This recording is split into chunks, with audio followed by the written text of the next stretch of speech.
Hello everyone. तो कैसे हैं आप लोग।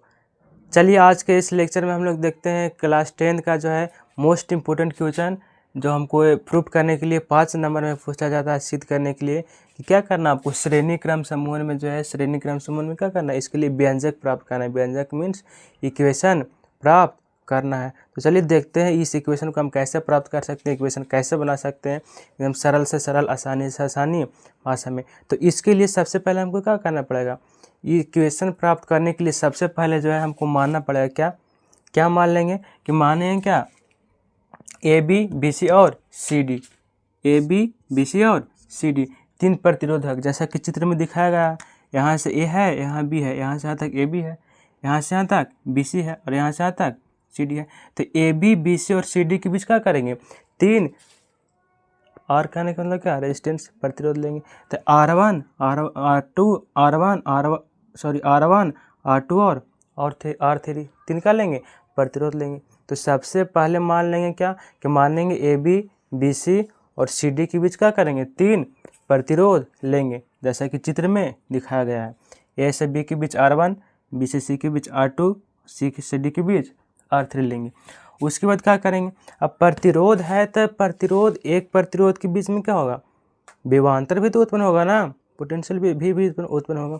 तो R1 में क्या होगा, V1 उत्पन्न होगा, R2 में V2 उत्पन्न होगा, R3 में V3 उत्पन्न होगा।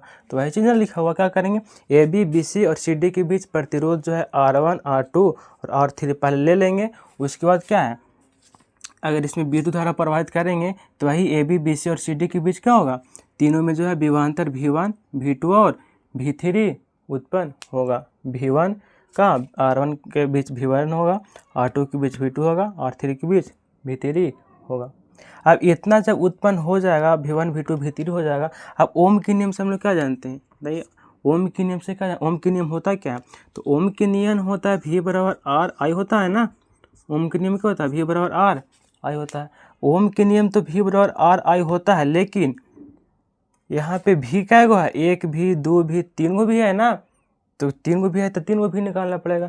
तो V1 अगर हम करते हैं, V1 क्या होगा, ओम के नियम से आर आई होता था, आर आई होता था, लेकिन आर तीन गो आर है ना, तो R1 के लिए पहले निकालेंगे।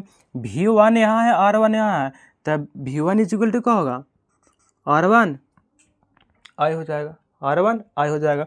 उसी प्रकार V2 निकालेंगे तो V2 के लिए क्या होगा, V2 के लिए, V2 यहाँ है ना, तो V2 के लिए क्या होगा, R2 आई हो जाएगा, R2 आई हो जाएगा। उसी प्रकार सिमिलरली V3 निकालेंगे तो V3 क्या हो जाएगा, V3 बराबर भी हो जाएगा, R3 आई हो जाएगा।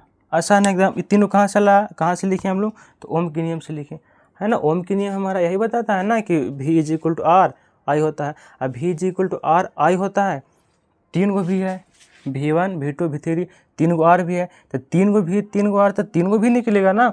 V1 बराबर R1 I, V2 is equal to R2 I और V3 is equal to R3 आई, है ना। अब अगर तीनों के क्या करेंगे, तीनों को एक ही में समांतर करें, सॉरी तीनों का अगर केवल वोल्टेज भी करेंगे, कहने को मतलब क्या, विभवांतर, तीन गो विभवांतर था ना। अब तीनों विभवांतर के मिलाकर अगर एक गो विभवांतर कर देते हैं, क्या करेंगे, अगर V वोल्ट की बैटरी से, यहाँ पे लिख दीजिए, अगर V वोल्ट की बैटरी से विभवांतर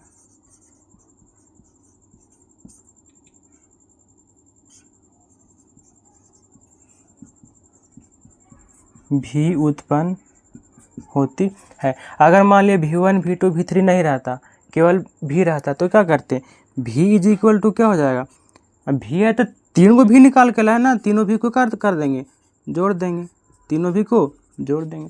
बड़ा भी है तो बड़ा भी बराबर कितना, छोटा छोटा जितना भी उसका पार्ट्स होगा सबको जोड़ देंगे। तो V निकालने के लिए हमको क्या करना पड़ेगा, V1 V2 प्लस V3 को जोड़ना पड़ेगा। आय कर दीजिए, V1 का वैल्यू क्या है, V1 का वैल्यू R1 आई प्लस है तो प्लस, V2 का वैल्यू कितना है, R2 आई प्लस है तो प्लस V3 का वैल्यू कितना है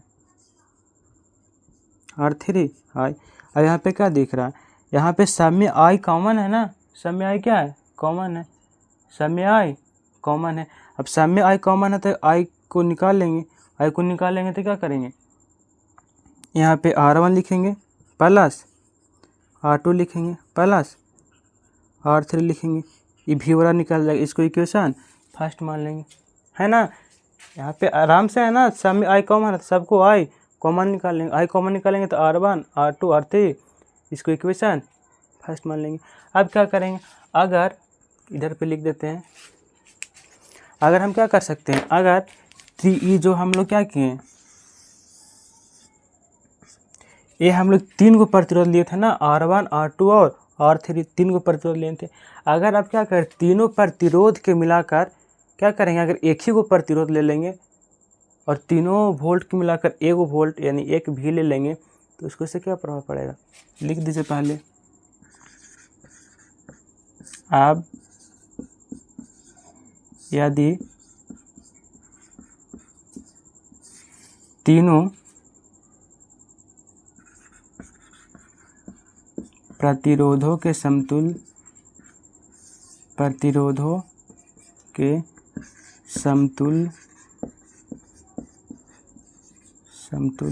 समतुल्य कहने का मतलब क्या, समतुल्य कहने का मतलब तीनों प्रतिरोध के बराबर, जैसे 1 ओम 1 ओम 3 ओम है तो 3 ओम डायरेक्ट बाहर ले लेंगे, है ना। समतुल्य एक प्रतिरोध उसका RS नाम धर लेते हैं, RS लेते हैं।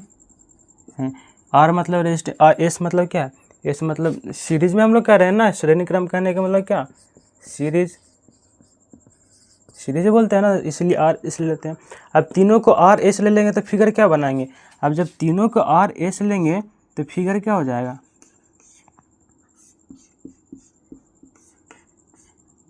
फिगर यही हो जाएगा ना।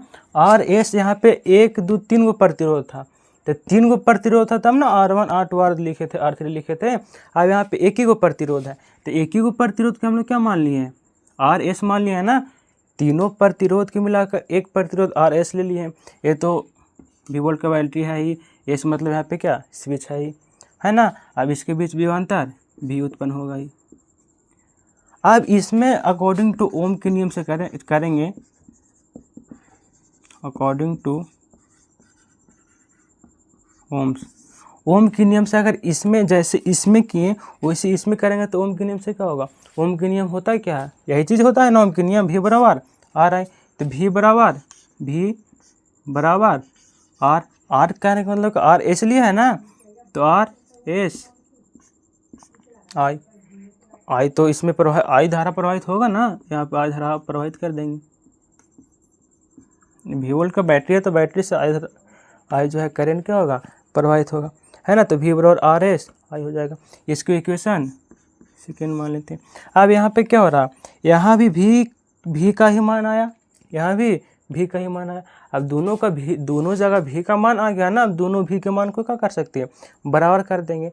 अब दोनों अगर V का मान बराबर करेंगे यानी क्या, from equation first and second, from equation first and second कहने का मतलब क्या, समीकरण यहाँ पहला इक्वेशन फर्स्ट है, इसको ऐसे नहीं लिखा ऐसे भी लिख सकते हैं, इक्वेशन फर्स्ट है और ये क्या है इक्वेशन सेकेंड है। अब इक्वेशन पहला और दूसरा से चलेंगे तो क्या होगा, पहला दूसरा दोनों बराबर है ना, इसमें भी का मान निकाल के लाए, इसमें भी का मान निकाल के लाए, तो दोनों में जब भी का मान निकाल के लाए तो भी का मान बराबर ही आएगा ना, तो इसमें भी का मान निकालेंगे तो क्या होगा, इसका भी का मान क्या हो जाएगा, पहले इक्वेशन का भी का मान क्या निकाल के लाए, I R1 plus R2 plus R3, है ना, बराबर इसका भी का मान कितना निकल के लाया, RS I इसमें क्या करेंगे, इसको ऐसे कर देते हैं, ये निकल कर लाया, हमको निकल कर आया कि I है करेंट है। अब I क्या है, I इधर भी है I इधर भी है, दोनों तरफ I है ना, I यहाँ पे क्या मल्टीप्लाई में, यहाँ भी I मल्टीप्लाई में है, तो आई को क्या कर सकते, इधर भी आए इधर भी आए। अब दोनों आई को काट देंगे, आई से आई कट जाएगा, आई से आई कट जाएगा, तो यहाँ पे कितना बचेगा, R1 बचेगा प्लस R2 बचेगा प्लस R3 बचेगा बराबर RS। अब इसी को हम लोग अरेंज करके लिखेंगे तो कैसे, ऐसे लिख सकते हैं ना, RS is equal to R1 plus R2 plus R3, है ना। यही चीज़ हमको जो है क्या करना था, प्रूव्ड करना था। इसी चीज़ को सिद्ध करके हमको दिखाना था। इसका कहने का मतलब क्या, कि अगर श्रेणी क्रम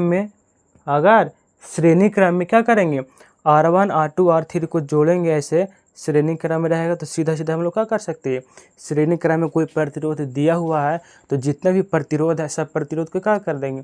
जैसे मान लिया कोई श्रेणी क्रम में प्रतिरोध दिया है, जिसमें पहला प्रतिरोध R1 का वैल्यू कितना है, 2 ओम दिया हुआ है, R2 का वैल्यू 5 ओम दिया हुआ और R3 का वैल्यू मान लिया 3 ओम दिया हुआ। अब इसका RS निकालने के लिए कहेगा, तो RS निकालने के लिए क्या करेंगे, श्रेणी क्रम में है तो सबको सीधा सीधा जोड़ देना, जोड़ दीजिए 2 ओम और 5 2 7 7 3 10 ओम, कितना जाएगा, RS जो है 10 ओम आ जाएगा, है ना। तो ये एकदम आसान है। सबसे पहले क्या करेंगे, ABCD मान लेंगे, यानी पॉइंट मान लेंगे, पॉइंट के बीच सबसे पहला काम है R1 R2 और R3 को मानना, उसके बीच इसमें V1 V2 और V3 होगा। पहले ओम के नियम से क्या करेंगे, V1 में R1 I कर देंगे, V2 में R2 I कर देंगे और प्लस में क्या V3 में R3 I कर देंगे, है ना। अब तीनों भी है तो तीनों को भी को क्या कर देंगे, तीनों भी का ही वैल्यू है ना, तीनों भी को जोड़ देंगे। अब तीनों भी को जोड़ेंगे तो क्या होगा, आई यहाँ से कॉमन ले लेंगे, आई कॉमन लेंगे तो क्या R1 बचेगा, R2 बचेगा और R3 बचेगा, पहला से हो गया। उसके बाद फिर क्या करते हैं, इधर देखिए, उसके बाद क्या करेंगे, तीनों के समतुल्य जो है, तीनों को बराबर एगो ले लेंगे, है ना। तीनों को प्रतिरोध था ना, R1 R2 और R3, तीनों को मिलाकर एगो RS ले लेंगे। अब एगो RS ले लेंगे तो फिर ओम के नियम से होगा, ओम के नियम भी बराबर R I होता है ना, तो भी था R कहने का मतलब क्या, S लिए हैं तो यहाँ पे S लिख दिए, RS हो गया।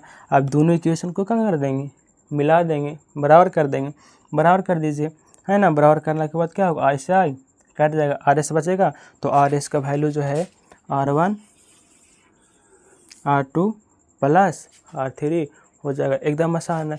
इसको आप क्या कर सकते हैं, अपना फ़ोन में स्क्रीनशॉट लेकर रख लीजिए, तो क्या एग्ज़ाम में जो है यहाँ पे लिख दिएगा 5 मार्क्स का क्वेश्चन जो है प्रत्येक वर्ष तो नहीं पूछ सकता, लेकिन फ्रिक्वेंटली जो है 1 आध 2 साल के बाद क्या करता रहता है, पूछते रहता है। आप इसको क्या कर सकते हैं, स्क्रीनशॉट लेकर रख सकते हैं अपने फ़ोन में, बस इतना आराम से लिख दीजिए।